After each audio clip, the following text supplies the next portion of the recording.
CCTV camera இல்லாத காலகட்டங்களில் ஒருத்தர் வந்து ஒரு லாட்ஜ் வச்சு நடத்துகிறாரு. யார் வந்து வேலை கேட்டாலும் வேலை கொடுப்பாரு. யாராவது பசி அப்படின்னு சொன்னால் சாப்பாடு வாங்கி கொடுப்பாரு. யாராவது உதவினா உதவி செய்வார். இப்படி ஒரு நல்ல மனிதருக்குள்ள ஒரு சின்ன புத்தி ஒன்று இருக்கு இல்லைங்களா? தேனிலவு கொண்டாடுறவங்க, அனிமல் கொண்டாடுறவங்களுக்கு ஒரு ஸ்பெஷல் ரூம் வச்சுருப்பாரு. அதுக்கு ஒரு பெரிய ஆஃபர் ஒன்று இருக்கும். அதுக்குள்ளே ஒரு சின்னதாக ஒரு லைட் எரிஞ்சிக்கிட்டே இருக்குது. அதை ஆஃப் பண்ண முடியாதுங்க. இல்லை நான் தான் அந்த லைட் வந்து எரிகிற மாதிரி நான் பண்ணி வச்சுருப்பேன். 11 மணிக்கு மேலே என்ன பண்ணுவார், அந்த அறையினுடைய செவரு இருக்கு இல்லைங்களா, அதுக்கு பக்கத்தில் வந்து ஒரு கேலண்டர் உண்டு. அந்த கேலண்டரை மெல்ல அப்படி தள்ளிட்டு வரவங்க கூட யாரும் கண்டுபிடிக்க முடியல. இது பண்ணோம்னா ஒரு ஒரு ஒரு குலத்துக்கே வந்து செய்கிற ஒரு பாவமாக வந்து சேருமோ. இவர் இந்த மாதிரியான ஒரு சின்ன புத்திக்காரரை இவர் இது பண்ணுறாரு. யாருக்கும் ஊழியர்களுக்கு தெரியல. இது தொடர்ந்துக்கிட்டே இருக்குது.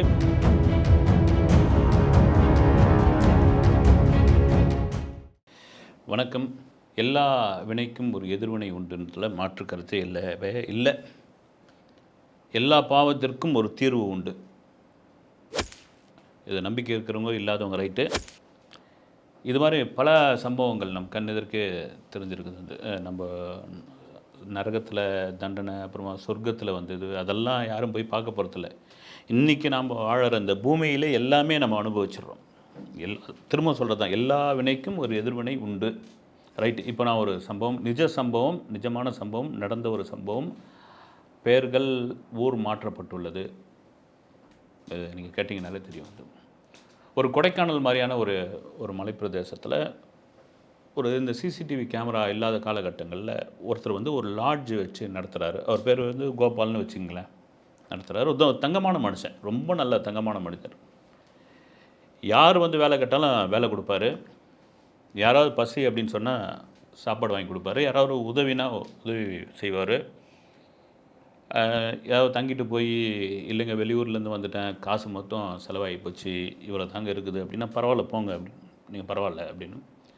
இந்த சுற்றுலாவுக்கு வந்தவங்க, வழி தவறி வந்தவங்களுக்கு வந்து திரும்ப ஊருக்கு அமுச்சு வைக்கிறது. அந்த ஏரியாவில் நல்ல பேர் அவருக்கு வந்து, நீங்கள் அரசியலில் ஏதோ கவுன்சிலராக கூட நில்லுங்க அப்படின்போது இல்லை அதில் எனக்கு விருப்பம் கிடையாதுங்கன்ட்டு ரொம்ப ஒரு ஒரு அற்புதமான மனிதர். பக்கத்தில் அந்த லாட்ஜுக்கு பக்கத்தில் உள்ள கடைக்காரர்கள், அப்புறம் எதிர்க்க உள்ளவங்க எல்லாரும் வந்து கோபால் மீது ஒரு அன்பான ஒரு மனிதர். வந்து குறிப்பாக அந்த சமயத்தில் தான் அந்த நார்த் இந்தியன்ஸ்லாம் வந்து வேலை தேடி வராங்க இல்லைங்களா, அப்போலாம் பெரும்பாலும் சேர்க்க மாட்டாங்க. இவர் அதெல்லாம் சேர்த்துக்கிறாரு. வந்து அந்த நார்த் இந்தியன்ஸுக்கு வடக்கன்ஸ் நமக்கு கிடச்சிட்டாங்க அப்படின்னு சொல்லி அவங்கள ஓட்டு பிழியறது அதெல்லாம் கிடையாது. வந்து அவனும் மனுஷன்தான், அவனுக்கான இது தான். பீகார், உத்தரகண்ட், மேற்கு வங்காளத்திலாம் நம்மளை விட தாண்டிய ஒரு கோர பசி, பட்டினி, வேலை இல்லாத திண்டாட்டம் இதெல்லாம் இருக்குதுன்னு சொல்கிறவர். சரி, கோபால் அப்படியேப்பட்ட ஒரு கேரக்டர். அவர் திருமணமாகி குழந்தை இல்லை. அவருக்கு பெரிய வருத்தம். இப்படி ஒரு நல்ல மனிதருக்குள்ள ஒரு சின்ன புத்தி ஒன்று இருக்கு இல்லைங்களா. அதுவும் நீங்கள் எவ்வளோ பெரிய ஒரு மனிதன், எவ்வளோ பெரிய ஒருத்தனுக்கு வந்து மகுடம் எடுத்துமை வச்சாலும் அந்த மகுடத்துக்கு மேலே ஒரு சின்னதாக சாணி உருண்டை வச்சிங்கன்னு வச்சுங்க, அந்த மகுடத்துக்கு மதிப்பு இல்லாமல் போயிடும். அப்படி ஒரு சின்ன புத்தி இவருக்கு இருக்குது. நல்ல மனுஷங்க, வேறு ஒன்றும் கிடையாது. வந்து ஒரு சபலம், ஒரு அது ஈன புத்தின்னு கூட சொல்லலாம். மற்றபடி எந்த ஒரு எறும்பு இவரை கடிக்குதுன்னு வச்சுங்க, அது பாட்டு கடிச்சிட்டு இருக்கட்டும், கொஞ்சம் நேரத்தில் அதுவே விழுந்துடும் அப்படின்னு அதை அடிக்க கூட மாட்டார். என்ன அப்படி அவருக்கு ஒரு சின்ன புத்தி அப்படின்னா, இவருடைய லாட்ஜுன்னு கூட ஒரு பெரிய லாட்ஜ். அது சொன்ன மாதிரி சிசிடிவி கேமரா இல்லாத காலகட்டங்களில் எல்லாருக்கும் வர சுற்றுலா பயணிகள்லாம் ரூம்லாம் கொடுப்பாரு. புதுமண தம்பதிகள், தேனிலவு கொண்டாடுறவங்க, அனிமல் கொண்டாடுறவங்களுக்கு ஒரு ஸ்பெஷல் ரூம் ஒன்று வச்சுருப்பாரு. அதுக்கு ஒரு பெரிய ஆஃபர் ஒன்று இருக்கும்.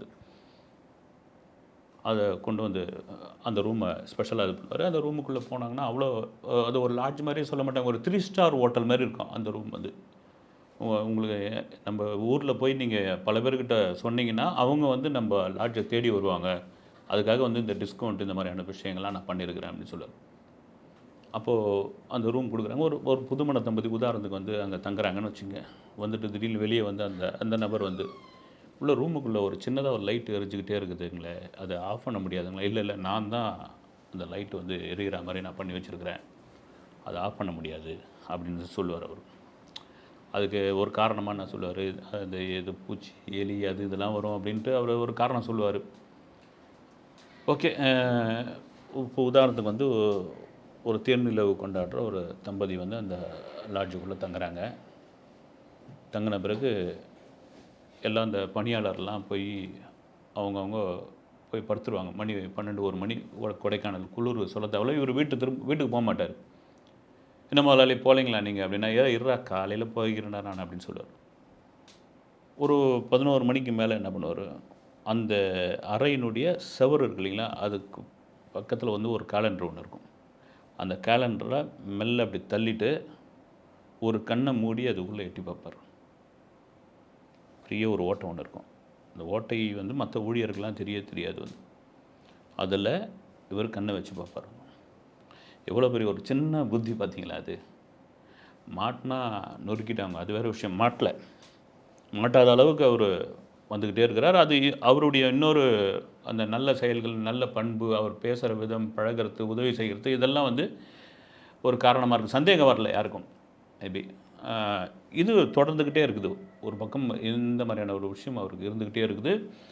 இது பல காலமாக போய்கிட்டே இருக்குது. வரவும் கூட யாரும் கண்டுபிடிக்க முடியல. எந்த ஒரு சின்ன விஷயத்துக்கும் போலீஸில் மாட்டல. உள்ளுணர்வு வந்து அவருக்கு வந்து குற்ற உணர்வு இருந்துக்கிட்டே இருக்குது. ஐயோ இது தப்பு, இதை பண்ணக்கூடாது அப்படின்ட்டு மறுநாள்லேருந்து இது பண்ணக்கூடாது, இது மகா பெரிய பாவம், இது நம்ம அப்பன் தாத்தன் பாட்டன் கூட யாரும் இது மாதிரி பண்ணியிருக்க மாட்டானுங்க, நம்ம அண்ணன் தம்பி கூட யாரும் பண்ணியிருக்க மாட்டானுங்க, இது பண்ணோம்னா ஒரு ஒரு ஒரு குலத்துக்கே வந்து செய்கிற ஒரு பாவமாக வந்து சேருமோ அப்படின்ற மாதிரி விஷயம். ஆனால் சபலம் தானே உங்களுக்கு. ஒரு சின்ன இடத்துல அந்த பாலியல் சம்பந்தமான விஷயங்கள், நீங்கள் குற்றங்கள்லாம் பார்த்தீங்கன்னா ஒரு நொடியில் மனசு செய்யக்கூடிய ஒரு விஷயம் தான் வந்து. பெரும்பாலும் வந்து என்னுடைய நண்பர் ஒருத்தர் வந்து அந்த பாலியல் குற்றங்கள் சம்மந்தமான ஒரு விசாரணை அதிகாரியாக இருந்தப்போ அவர் அதான் சொன்னார். நிச்சயமாக எல்லோரும் பார்த்தீங்கன்னா அந்த ஒரு நிமிஷத்தில் செய்கிறது தான் பால் அப்படின்னாரு. நான் விசாரிக்கும் பொழுது அதுக்கப்புறம் கதறி அழுவானுங்க.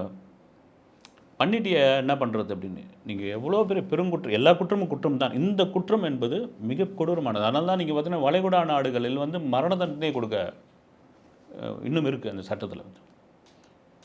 கடுமையான தண்டனைகள்லாம் இருக்குது வந்து. சரி, ஓகே, இவர் இந்த மாதிரியான ஒரு சின்ன புத்திக்காரர் இவர் இது பண்ணுறாரு.